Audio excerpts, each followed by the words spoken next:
Hi hello வணக்கம் and welcome to Cosmo studios. So இன்னைக்கு what இஃபோட episode 6 வந்து release ஆயிருச்சு. ஸோ இந்த எபிசோடு பற்றின ரியாக்ஷன் அண்ட் ரிவ்யூ நம்மளோட ஸ்டைலில் நம்ம வழக்கம் போல் பேச போகிறோம் தான். ஆக்சுவலி இந்த எபிசோடு பார்த்த வரைக்கும் இதை நான் எடுத்தோடனே சொல்லணும்னு நான் ஆசைப்பட்டேன். என்னன்னா இந்த எபிசோடு வந்து எனக்கு ரொம்ப ரொம்ப பிடிச்சிருந்துச்சு. எதனாலன்னு கேட்டிங்கன்னா, எனக்கு தெரிஞ்சு இது வரைக்கும் மார்வலில் ஃபீமேல் சென்ட்ரிக்காக வச்சு காமிச்ச எபிசோடாக இருக்கட்டும், இல்லை ஒரு மூவிஸாக இருக்கட்டும், எல்லாத்துலேயுமே வந்து இதுதான் டாப் ஆஃப் த ஷெல்ஃப்னு சொல்லுவாங்கள்ல, இதுதான் அந்த இடத்துல நிற்கும். எனக்கு தெரிஞ்சு ஒரு ஃபீமேல் பேஸ் பண்ண ஒரு எபிசோடு, ஒரு ஃபீமேல் பேஸ் பண்ண சீசனே, அதாவது ஒரு சீரீஸே, ஒரு ஃபீமேல் பேஸ் பண்ண ஒரு மூவி எடுக்கணும்னா கூட இந்த எபிசோட ஒரு ரெஃபரன்ஸா எடுத்து பாருங்கடா. மார்வலே சொல்லலாம், மார்வலுக்கே ஒரு எபிசோட வந்து இந்த மாதிரி ரெஃபரன்ஸுக்கு காட்டணும்னு நினைச்சோம்னா இதையே காட்டலாம். ஏன்னா இந்த மாதிரி ஒரு எபிசோட கொடுத்துட்டு தான் கேப்டன் மார்வல் மாதிரி ஒரு படத்தை எடுத்து கொடுத்துருக்கான். இதை நினைக்கும் போது தான் எனக்கு சிரிப்பாகவும் இருக்கு, அதே நேரத்தில் வந்து வேதனையாகவும் இருக்கு. ஏன்னா ஷீஹல்க்குங்கிற ஒரு கேரக்டரை வச்சு நம்மளுக்கு ஒரு மிகப்பெரிய தீனியை கொடுத்தானுங்க. பாத்தீங்களா, சாதாரண தீனி இல்ல, விஷத்தீனி.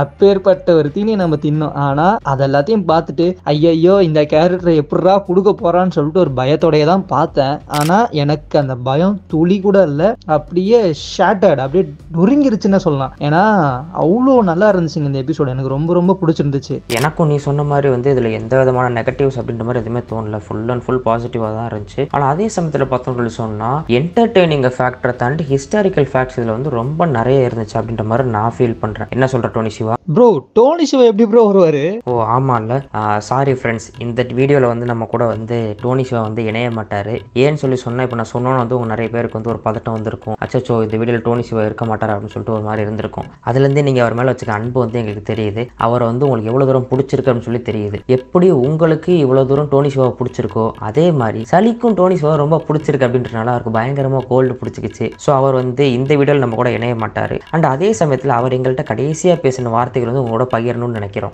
நான் சார்ஜ் போட்டு தூங்க போறேன். ஆல்ரெடி பேசின பாயிண்ட்ல ஏதாச்சும் பாயிண்ட் சின்கான எடுத்து போடுங்க, அப்படின்னா சரி பிடிச்சிருக்குன்னே போடுங்க, ஒன்றும் பிரச்சனை இல்லை.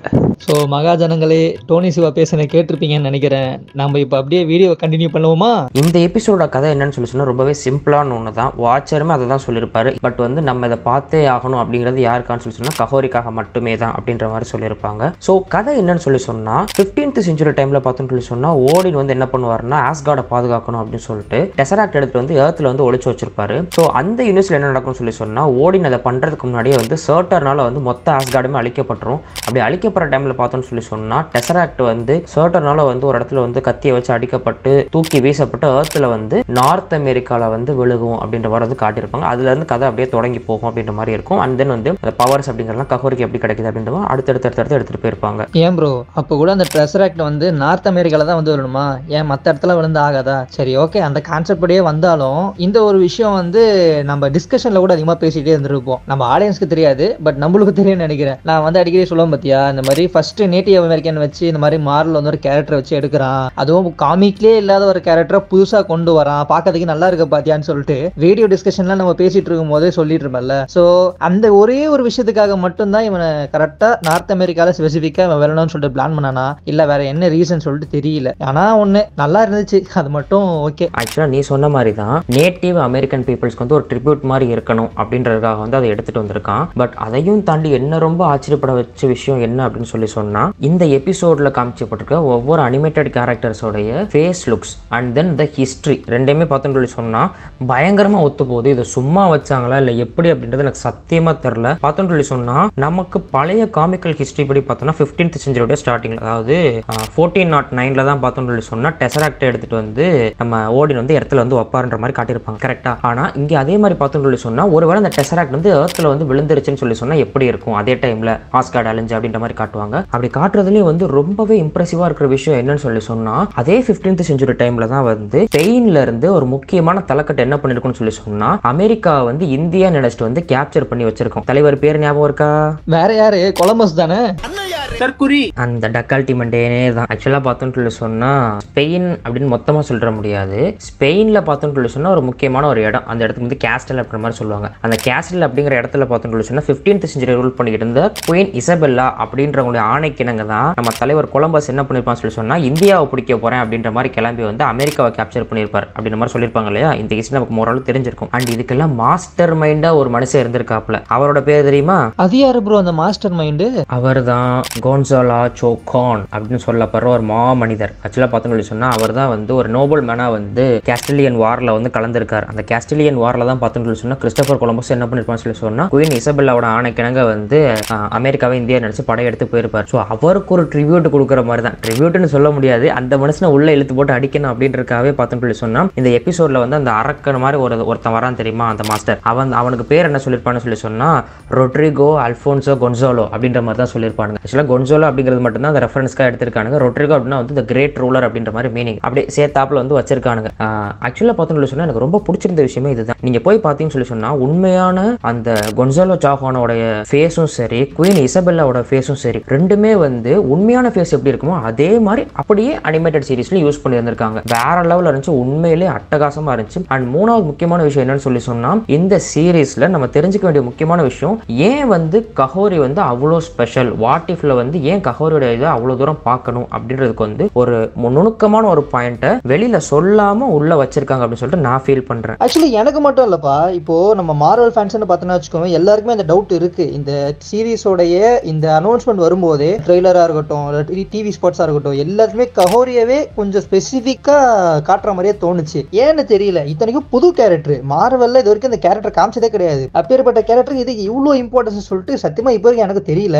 எனக்கு தெரிஞ்சு நீ வெயிட்டா ஏதோ பிடிச்சிருக்கேன்னு நினைக்கிறேன். என்னன்னு சொல்ல கேட்டுக்கலாம். வெயிட்டான்லாம் சொல்ல முடியாது, மோர் லைக்லி ஹிஸ்டரி அப்படின்ற மாதிரி தான் சொல்லணும். விச் மீன்ஸ் என்னன்னு சொல்லி சொன்னா கிறிஸ்டோபர் கொலம்பஸ் வந்து நான் இந்தியாவை தேடி போறேன்ற மாதிரி போனார் இல்லையா, அப்படி போனப்போ அவர் கண்டுபிடிச்ச இடம் தான் பார்த்தோன்னு சொல்லி சொன்னா இந்த மோஹாக் பீப்புள்ஸோட இடம். அதாவது பார்த்தோன்னு சொல்லி சொன்னா சவுத் ஈஸ்டர்ன் கனடா மற்றும் அந்த நியூயார்க் ஒட்டவா அந்த இடம் இருக்கு இல்லையா, அங்கதான் வந்து இந்த மோஹாக் பீப்புள்லாம் வந்து வாழ்ந்துக்கிட்டாங்க. மோஹாக் மட்டும் இல்ல, இதே மாதிரி நிறைய கூட்டமைப்புகள் வந்து ஒன்னா சேர்ந்து ஹடினோசானி கான்ஃபெடரசி அப்படின்ற மாதிரி சொல்லப்படுற ஒரு கூட்டமைப்பா வாழ்ந்துகிட்டு இருந்தாங்க. நீங்க எபிசோடு பார்த்திருந்தாலே தெரிஞ்சிருக்கும், ரொம்ப நீளமான வீடுகள் மாதிரி இருந்திருக்கும் இல்லையா, அந்த கூட்டமான வீடுகள். அந்த மாதிரி வீடுகள்ல மொத்தமா ஒரு சின்ன குழுமமா வாழ்றவங்க இந்த ஹடினோசானி கான்ஃபெடரசி அப்படின்ற மாதிரி சொல்லுவாங்க. அப்படிப்பட்ட ஒரு மக்கள் தான் வாழ்ந்துகிட்டு இருந்தாங்க. உண்மையான ஹிஸ்டரி இப்படி என்ன ஆச்சுன்னு சொல்லி சொன்னா கிறிஸ்டோபர் கொலம்பஸ் வந்து உள்ள இறங்குனதுக்கு அப்புறம் இந்த இடத்த வந்து நம்ம கன்கொயர் பண்ணணும் அப்படின்னு நினைச்சு என்ன பண்ணாங்க சொல்லி சொன்னா, அவங்க பெருசா போர்லாம் புரியல. ஃபர்ஸ்ட் எடுத்தோன்னே என்ன பண்ணாங்க சொல்லி சொன்னா, நீங்க மேபி உங்களுக்கு இந்த தமிழ் சினிமாவில் நல்லா டீப்பா பார்த்தீங்கன்னு சொல்லி சொன்னா கோச்சடையான் அப்படின்னு சொல்லிட்டு ரஜினியோட படம் ஒன்று வந்திருக்கும். அந்த படத்துல பார்த்தீங்கன்னு சொல்லி சொன்னா சாப்பாட்டுல எல்லாத்தையும் கலந்து கொடுத்து நான் உனக்கு அதுக்கு மருந்து தரணும்னு சொல்லி சொன்னா நீங்க எல்லாம் எனக்கு அடிமையா வேலை செய்யணும் அப்படின்ற மாதிரி சொல்லியிருப்பாங்க இல்லையா. அந்த மாதிரி பார்த்தோம்னா கிறிஸ்டோபர் கொலம்பஸ் உடைய அந்த ஸ்பானிஷ் படம் என்ன தெரியுமா பண்ணியிருக்கும், அந்த நார்த் அமெரிக்கன் பீப்புள் இருக்காங்களா அவங்க வந்து இண்டிஜினஸ் பீப்புள்னு சொல்லி சொல்லுவாங்க. அந்த இண்டிஜினஸ் பீப்புள் மொத்தத்துக்கும் சேர்த்து என்ன பண்ணான்னு சொல்லி சொன்னா அம்மை நோயை பரப்பி விட்டானுங்க. அப்படி அம்மை நோயை பரப்பி விட்டு மொத்தமாவே அந்த north eastern part of the அமெரிக்கால தான் வந்து கிட்டத்தட்ட அமெரிக்கன்ஸ் எல்லாம் வாழ்ந்துகிட்டு இருப்பாங்க வச்சுக்கோங்க. இப்பயே பார்த்தீங்கன்னு சொல்லி சொன்னா 80% மக்கள் வந்து ஈஸ்டர்ன் பார்ட் ஆஃப் த அமெரிக்கால தான் வாழ்ந்துகிட்டு இருப்பாங்க. அந்த இடத்துல தான் அந்த இண்டிஜினஸ் பீப்புள்ஸ் எல்லாரும் மொத்தமா வாழ்ந்துகிட்டு இருக்க சமயத்துல இவன் அம்மை நோயை பரப்பி விட்டு அதுக்கப்புறம் அவங்கள வந்து தங்களுக்கு கீழே அடிமையை வேலை பார்க்க வச்சு அப்புறம் நிறைய பேரை எதிர்த்தவங்கலாம் கொன்னு குவிச்சு எவ்வளவு பேரை அழிச்சிருக்கான்னு தெரியுமா. கிட்டத்தட்ட பார்த்தோம்னு சொன்னா 15ஆம் நூற்றாண்டுல பார்த்தோம்னா கிட்டத்தட்ட 55 மில்லியன் மக்களை கொண்டிருக்காங்க. அதாவது 5.5 கோடி பேர். இப்ப இருக்கிற கணக்குப்படி பார்த்தோம்னு சொல்லி சொன்னா அதோடைய சதவீதம் பார்த்தோம்னா கிட்டத்தட்ட 77 கோடி பேர் வரும். 77 கோடி பேர் அப்படிங்கிறது இந்தியாவில் பாதி. அது மட்டும் இல்லாம இந்த மொத்த முழு மக்கள் தொகையில 10%. அவ்வளோ பெரிய தொகையை பார்த்தோம்னு சொல்லி சொன்னா அந்த காலத்துல மொத்தமா அழிச்சு வச்சிருக்கான். கிட்டத்தட்ட 90% ஆஃப் த அமெரிக்கன்ஸ் மொத்தமா கொலம்பஸ் அழிச்சதுக்கு அப்புறம் தான் அமெரிக்காவை மொத்தமா இன்வேட் பண்ணவே ஸ்டார்ட் பண்ணாங்க. அவ்வளோ கோரமான ஹிஸ்டரி வந்து அமெரிக்காவுக்கு இருக்கு. அதை வந்து எடுத்து காட்டணும் அப்படிங்கிறதுக்காக தான் பார்த்தோம்னு சொல்லி சொன்னா இதை எடுத்துட்டு வந்திருக்காங்கன்னு சொல்லிட்டு நான் நினைக்கிறேன். அண்ட் ஏன் கஹோரி ஸ்பெஷல் அப்படின்னு பார்க்கும்போது நீங்க அந்த எபிசோட்லயே பார்த்துருப்பீங்க, நிறைய பேர் பார்த்தோம்னு சொன்னா அதுக்கு உள்ள போயிருப்பாங்க, அவங்க எல்லாருக்குமே பவர் கிடைச்சிருந்திருக்கும். ஆனா அவங்க எல்லாம் என்ன பண்ணாங்க சொல்லி சொன்னா இந்த புது லைஃப் நல்லா இருக்குன்னு அதை வாழ ஆரம்பிச்சிருந்திருப்பாங்க. ஆனா பார்த்தோம்னா கஹோரி அதை பண்ண மாட்டா. இப்ப இருக்கிற என்னுடைய மக்களுக்காக நான் இறங்கி போராடுவேன் களத்துல இறங்குவேன்னு சொல்லிட்டு அவளுடைய சக்தியை வளைச்சு அவ வெளியேறி வருவா அப்படின்ற மாதிரி தான் அதுல காட்டி வந்திருப்பாங்க. இவங்களா அதை பண்ணிருக்க மாட்டாங்க. சரி, இதுல என்ன ரெஃபரன்ஸ் இருக்கு அப்படின்னு சொல்லி பார்த்தோம்னா ஸ்பானிஷ் படை வந்து நார்த் அமெரிக்கா மட்டும் டார்கெட் பண்ணி வரல, மொத்த அமெரிக்காவுமே டார்கெட் பண்ணிச்சு. சவுத் அமெரிக்காவும் பயங்கரமா பாதிக்கப்பட்டுச்சு, நார்த் அமெரிக்காவும் பயங்கரமா பாதிக்கப்பட்டுச்சு. இது ரெண்டுமே இருக்கும் பொழுது சவுத் அமெரிக்கன் பீப்புள் பார்த்தோம்னு சொல்லி சொன்னா அதை அக்செப்ட் பண்ணிக்கிட்டாங்க. அதாவது இந்த ஸ்பானிய படைகளுடைய படையெடுப்பை போர்ச்சுகீஸோட படையெடுப்பை பார்த்தோம்னு சொன்னா அக்செப்ட் பண்ணிக்கிட்டாங்க. ஏன்னா ஸ்பானியர்கள் வந்து நார்த் அமெரிக்கால பண்ண மாதிரி ஒரு நோயை பரப்பி விட்டு ஒரு போர் புரிஞ்சு வந்து பயங்கரமா வந்து இவங்களை கன்கொயர் பண்ணல. இவங்க எல்லாரும் வந்து நிறைய பரிசு பொருள் கொடுத்து புதுசா ஏதோ ஐட்டத்தெல்லாம் கொடுத்து அவங்கள கவர்ந்து அவங்களுக்கு அடிமையா வச்சிருந்தாங்க. எப்படி ஈஸ்ட் இந்தியன் கம்பெனி உள்ள வந்து நம்ம வித்தியாசமான பொருள்லாம் கொடுத்து நம்மள அடிமைப்படுத்தணும், அதே மாதிரி சவுத் அமெரிக்கன் பீப்புள்ஸையும் மொத்தமா அடிமைப்படுத்தி அவங்கள மொத்தமா ஆட்சி பண்ண ஆரம்பிச்சிட்டாங்க. அதாவது எப்படி எபிசோட்ல வர நிறைய பவர் கிடைச்ச மக்கள் இவங்களுடைய புது இடத்தை ஏத்துக்கிட்டு அங்க இருக்கிறவங்க என்ன ஆனா என்னன்றதை பத்தி கவலையே படாம வாழ்ந்துகிட்டு இருந்தாங்களோ அதே மாதிரி சவுத் அமெரிக்கன் பீப்புள் இருக்க ஆரம்பிச்சிட்டாங்க. ஆனா நார்த் அமெரிக்கன் பீப்புள் போராடி செத்தான். 90% மக்கள் வந்து போராடி செத்து போனாங்க. அப்படி செத்து போன இடத்துல தான் பார்த்தோம்னா யூரோப்பியன் கண்ட்ரிஸ் இங்கிலாந்து பிரிட்டிஷ்லாம் சேர்ந்து என்ன பண்ணாங்கன்னா அவனுடைய காலனைசேஷனை வந்து ஆட்சி புரிஞ்சு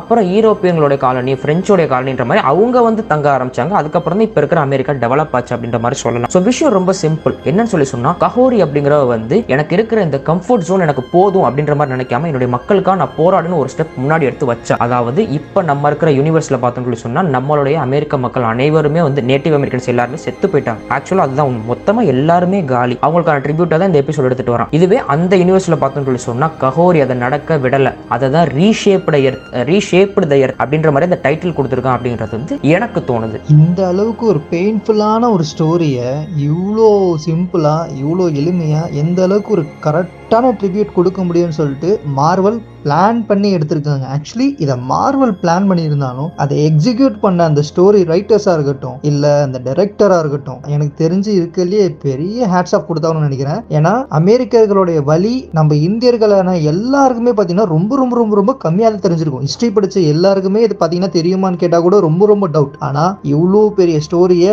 நம்மளுக்கு கஹோரியை வச்சு நம்மளுக்கு கொடுத்துருக்காங்க. ஆக்சுவலி இதை பார்த்தீங்கன்னா எல்லாருமே தெரிஞ்சுக்க வேண்டிய விஷயம். மோரோவர் இது ஒரு மார்வல் எபிசோடு, ஜஸ்ட் ஒரு மார்வல் அப்படின்னு சொல்லிட்டு நம்ம பாக்குறது எல்லாமே இருந்தாலும் ஒரு ஹிஸ்டாரிக்கலா நம்ம இதை பார்க்கும்போது கண்டிப்பா ஒரு பெரிய வாவ் ஃபேக்டர் நம்மளுக்கு கிரியேட் பண்ணுன்னு சொல்லிட்டு சொல்லலாம். எனக்கு தெரிஞ்சு இன்னும் ஒரு 3 எபிசோடு வந்து இருக்கு. ஆனா அந்த 3 எபிசோடு எப்படி இருக்கும்னு எனக்கு தெரியல. இப்போ பார்த்த வரைக்கும் இந்த ரிவ்யூல நாங்க பேசின வரைக்கும் என்ன கேட்டீங்கன்னா ஆல் டைம் ஃபேவரட்டா இந்த ஒரு எபிசோடு இருக்கும்னு நான் சொல்லுவேன். ஸோ இதோட இந்த ரிவ்யூ நம்ம இங்கே முடிச்சுக்கலாம். இது வரைக்கும் இந்த வீடியோ ஃபுல்லா பார்த்துட்டு எல்லாருக்கும் ரொம்ப ரொம்ப நன்றி. வீடியோ பார்த்து எல்லாரும் லைக் பண்ணுங்க, ஷேர் பண்ணுங்க, கமெண்ட் பண்ணுங்க. மறக்காம நம்ம காஸ்மோ ஸ்டுடியோஸ்க்கு சப்ஸ்கிரைப் பண்ணிக்கோங்க. இத்துடன் உங்களிடமிருந்து விடைபெறுவது நான் உங்க ஃப்ரெண்ட்லி நெய்பர்ஹுட் ஸ்பைடி. அண்ணா உங்க கேப்டன் அமெரிக்கா. மதங்களை கடந்து மனிதம் காப்போம். நன்றி.